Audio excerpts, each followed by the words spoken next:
e desafios pedagógicos. A educação ela deve equilibrar o uso da tecnologia com experiências concretas. E tratando um pouco sobre esse tema, o que eu acho que a gente quer fazer bastante no nosso artigo também é a importância das interações significativas em sala de aula. O diálogo, a escuta, a mediação ativa, tudo isso é muito importante e a gente não pode deixar que isso seja substituído por ferramentas tecnológicas. A gente precisa ter um equilíbrio entre a educação de qualidade e também o bem-estar. A tecnologia não deve ser banida, vilanizada, porque a gente não pode criar também analfabetos digitais, mas precisa ter um equilíbrio para que tenha um bom uso, um uso saudável.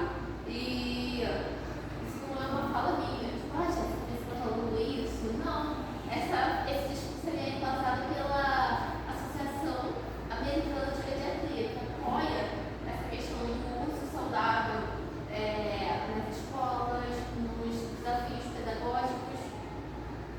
E acredito também que é uma fala muito nossa sobre essa questão do equilíbrio, a importância do equilíbrio entre o mundo real e o mundo digital para o bem-estar da criança.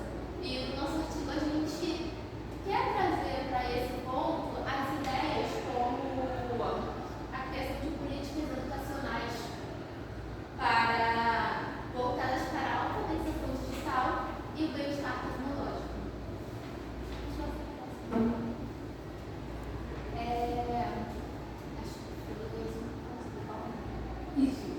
Então, voltando para o Bauman, ele vai falar sobre a modernidade líquida. E segundo Bauman, a gente vive uma modernidade líquida com vínculos frágeis e relações voláteis.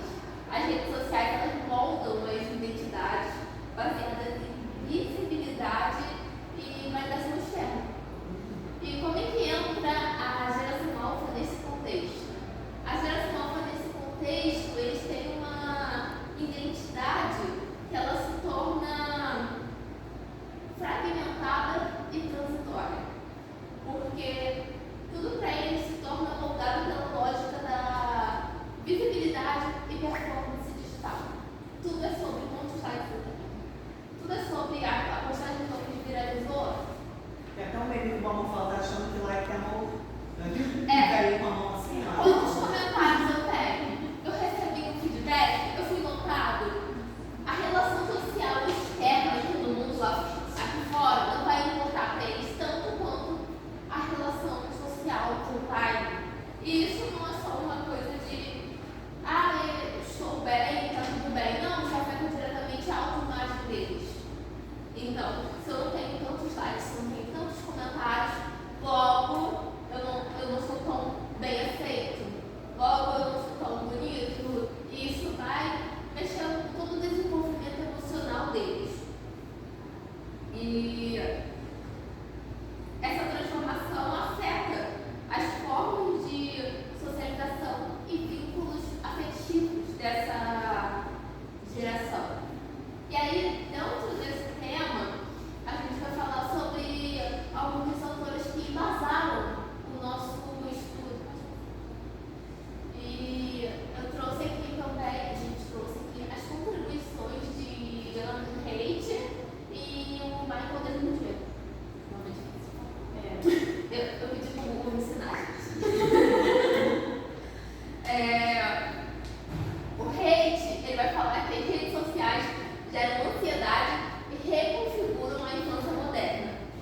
Ele vai dizer também, um contexto que eu achei muito interessante, as redes sociais criam ambientes de comparação constante e validação externa, que fragilizam a autoestima e dificultam o desenvolvimento de uma identidade sólida.